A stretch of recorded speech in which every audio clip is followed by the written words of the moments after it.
Dans un monde où l'histoire de l'Afrique avait été effacée, tronquée ou écrite par d'autres, un homme s'est levé, armé non pas d'épée ni de slogans, mais de savoir. Cheikh Anta Diop, né en 1923 au Sénégal, n'était pas seulement un intellectuel, il était un bâtisseur de dignité, un visionnaire qui rêvait d'un continent maître de sa mémoire et de son avenir. Face aux discours coloniaux qui présentaient l'Afrique comme une terre sans civilisation, il a choisi de répondre avec la force des preuves scientifiques, croisant histoire, linguistique, physique, anthropologie et chimie pour redonner à l'Afrique la place qui lui revient dans l'histoire universelle. Là où l'on nous disait que nos ancêtres n'avaient rien bâti, il a montré que l'Égypte ancienne était noire et africaine. Là où l'on tentait d'infantiliser nos langues et nos cultures, il a démontré qu'elles possédaient structure, profondeur et cohérence historique. Là où beaucoup se contentaient d'adopter les idées venues d'ailleurs, lui a créé des outils africains pour des solutions africaines. Son combat était clair, restaurer la fierté africaine par la vérité et la science. Bienvenue sur Histoire et Motivation, la chaîne qui vous guide à travers les grandes pages de l'histoire pour mieux comprendre le présent et construire un avenir éclairé. Très tôt, Cheikh Anta Diop comprend que le combat pour la liberté africaine ne se joue pas uniquement sur le terrain politique ou militaire, mais avant tout dans le domaine des idées, de la connaissance, de l'histoire, c'est-à-dire dans le champ de la mémoire collective. Pour lui, un peuple qui ignore son passé ou à qui l'on a imposé une fausse version de son histoire est un peuple désarmé, psychologiquement vulnérable et culturellement aliéné. En ce sens, il perçoit très vite que l'un des instruments les plus puissants du colonialisme fut la falsification historique, utilisée pour justifier la domination et la dépossession. Les manuels scolaires coloniaux, les récits eurocentrés et les théories raciales pseudo-scientifiques avaient réussi à convaincre une bonne partie du monde, y compris les colonisés eux-mêmes, que l'Afrique n'avait produit aucune grande civilisation, aucune avancée intellectuelle ou technologique, et qu'elle avait toujours été un réceptacle passif de l'histoire des autres. Face à cette dévalorisation systématique de l'Afrique, Cheikh Anta Diop entreprend un projet aussi titanesque qu'ambitieux, réhabiliter scientifiquement la place centrale de l'Afrique dans l'histoire mondiale, et ce, à travers un travail méthodique, rigoureux, interdisciplinaire. Il choisit de s'attaquer directement à la pierre angulaire du mensonge colonial, la négation de l'africanité de l'Égypte antique. Car l'Égypte, avec ses pyramides, ses pharaons, sa culture écrite et son organisation sociale avancée, représentait aux yeux du monde la preuve que les civilisations les plus anciennes pouvaient atteindre des sommets de grandeur. Si cette Égypte était effectivement noire et africaine, alors tout l'édifice idéologique du racisme scientifique s'effondrait. Cheikh Anta Diop consacre donc plusieurs décennies à collecter, croiser, tester et publier des données dans des disciplines variées. La linguistique comparée, où il rapproche l'égyptien ancien de nombreuses langues africaines modernes, dont le Wolof. L'anthropologie physique, où il analyse la morphologie des anciens Égyptiens à partir de crânes, d'ossements, de représentations artistiques. La biologie, où il effectue, à l'Institut Marie Curie, des tests de dosage de mélanine sur les momies. La paléographie et même la génétique dans ses prémices. Il répond aux critiques les plus virulentes sans jamais perdre son calme, car ce qu'il propose dépasse la polémique. C'est une révolution intellectuelle et identitaire. Rejeté par une partie de l'Académie occidentale, souvent censuré ou minimisé, il reste pourtant inébranlable. Il ne cherche pas la reconnaissance, mais la justice historique. Et il sait que sa parole dérange non seulement parce qu'elle est audacieuse, mais surtout parce qu'elle est scientifiquement fondée. En restaurant les vérités oubliées ou volontairement occultées, Diop ne cherche pas à créer un mythe noir opposé au mythe blanc. Il veut rétablir l'équilibre, redonner aux Africains les repères qu'on leur a arrachés et surtout légitimer leur place dans l'histoire de l'humanité. Son travail n'était donc pas seulement un acte savant, mais un acte de résistance, de réappropriation et de reconstruction identitaire. Il voulait que chaque jeune Africain puisse se dire « Moi aussi je viens de loin. Mon peuple a bâti, écrit, pensé, et je peux, aujourd'hui encore, poursuivre cette œuvre. »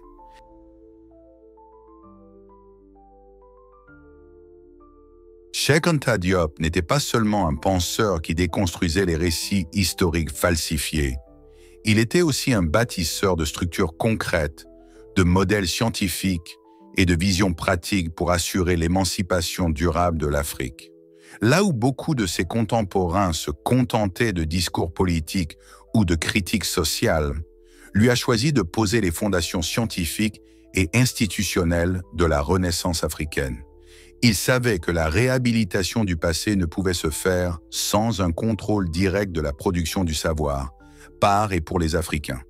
C'est dans cette logique qu'il crée en 1966 à Dakar le laboratoire de datation au carbone 14, intégré à l'IFAN, Institut fondamental d'Afrique noire, devenu ensuite le laboratoire de physique nucléaire et de datation. Cet acte est lourd de sens. Il ne s'agit pas d'un simple centre de recherche, mais d'un symbole d'indépendance scientifique, dans un continent où la plupart des découvertes archéologiques devaient encore être envoyées en Europe pour être analysées. Grâce à cette structure, Diop entend rendre à l'Afrique sa capacité de dater ses propres vestiges, d'établir elle-même la chronologie de ses civilisations sans attendre la validation de l'Occident. Cette initiative est une première en Afrique noire francophone, un véritable exploit dans un contexte postcolonial où les moyens étaient limités, mais où la volonté politique et intellectuelle pouvait déplacer des montagnes. En parallèle, Diop milite aussi pour la normalisation et la valorisation des langues africaines. Il considère que le sous-développement mental d'un peuple commence là où l'on pense et apprend dans une langue étrangère. Il propose donc un système unifié d'écriture et d'analyse des langues africaines, démontrant leur richesse grammaticale, leur cohérence structurelle et leur ancienneté. Son projet n'est pas seulement linguistique, il est éminemment politique. Une Afrique qui enseigne dans ces langues est une Afrique qui pense librement, qui développe des sciences et des technologies adaptées à sa réalité. Il va plus loin encore. Dans ses ouvrages comme Nation nègre et Culture ou Civilisation ou Barbarie, il développe des concepts novateurs sur le modèle culturel africain qu'il oppose au modèle aérien indo-européen et défend l'idée qu'un développement durable de l'Afrique ne peut être authentique que s'il s'appuie sur ses propres logiques de pensée, ses structures sociales traditionnelles et ses valeurs humaines. Cheikh Anta Diop, en somme, ne se limite pas à corriger l'histoire. Il projette l'Afrique dans l'avenir en lui fournissant les instruments intellectuels, scientifiques et institutionnels nécessaires à sa libération. Il ne voulait pas que ses travaux restent dans les bibliothèques. Il voulait qu'ils deviennent des leviers d'action, des outils concrets pour les générations futures, des ponts entre la mémoire et l'innovation. En construisant ces outils, il posait les bases d'une épistémologie africaine, d'une manière de connaître et de produire du savoir qui soit enraciné, autonome et universellement crédible. L'œuvre de Cheikh Anta Diop ne s'est pas arrêtée à sa disparition physique en 1986. Elle s'est au contraire répandue comme une semence féconde dans les consciences de milliers d'Africains et de membres de la diaspora noire à travers le monde. Son héritage n'est ni figé ni passéiste. Il est vivant, en mouvement, porté par des générations de chercheurs, d'intellectuels, d'artistes, de militants, d'éducateurs qui prolongent son combat sur divers fronts. Dans les universités africaines et diasporiques, ses travaux sont aujourd'hui étudiés, commentés, défendus, parfois même redécouverts par une jeunesse en quête de repères solides et de vérités historiques. Ce qu'il a semé dépasse les frontières académiques. Il a participé à forger une nouvelle conscience noire, affranchie des complexes coloniaux, fier de ses origines et conscient de son potentiel. Il a donné aux Africains un outil précieux, la capacité de se voir autrement, non plus à travers le regard des autres, mais à partir de leur propre mémoire, de leurs propres symboles, de leur propre voix. Son influence est visible dans les mouvements panafricanistes modernes, dans les initiatives pour la restitution du patrimoine africain, dans les réformes éducatives qui visent à inclure les langues nationales et les histoires locales dans les programmes scolaires. De nombreux chercheurs s'inspirent de sa méthode transdisciplinaire qui ne cloisonne pas les savoirs mais les croise pour faire émerger une vérité complète et organique. Des musiciens aux cinéastes, des enseignants aux activistes, nombreux sont ceux qui se réclament de sa pensée pour défendre une Afrique libre, digne et souveraine. Au Sénégal, l'université Cheikh Anta Diop de Dakar, qui porte fièrement son nom, est plus qu'un établissement. Elle est un symbole de son rêve d'une Afrique instruite, indépendante et debout. À travers ses écrits, ses conférences, ses combats, Cheikh Anta Diop a allumé une flamme que l'oubli, la censure ou le temps n'ont pas pu éteindre. Ce feu brûle encore dans les cœurs de celles et ceux qui refusent la fatalité, qui rejettent la soumission culturelle et qui croient profondément que l'Afrique peut redevenir un pôle de lumière pour l'humanité. Ce qu'il nous laisse, c'est une mission. Ne pas laisser son œuvre dormir dans les bibliothèques, mais la traduire en actes, en choix politiques, en orientation éducative, en projets concrets. Son héritage nous appelle à l'audace, à l'excellence, à la lucidité. Il nous rappelle que nous sommes les héritiers d'un passé grandiose, mais aussi les artisans actifs de notre avenir. En cela, Diop n'est pas un héros figé dans la mémoire. Il est une force agissante, une conscience vivante, une voix intérieure qui continue de dire à l'Afrique et à sa jeunesse « Sache qui tu es, ose penser par toi-même et va au bout de ta mission historique. »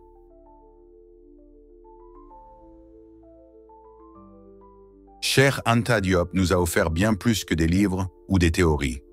Il nous a donné une boussole pour retrouver notre identité profonde et notre dignité historique. Son combat, mené avec rigueur et passion, nous rappelle que la liberté d'un peuple commence par la connaissance de son passé et la maîtrise de son présent.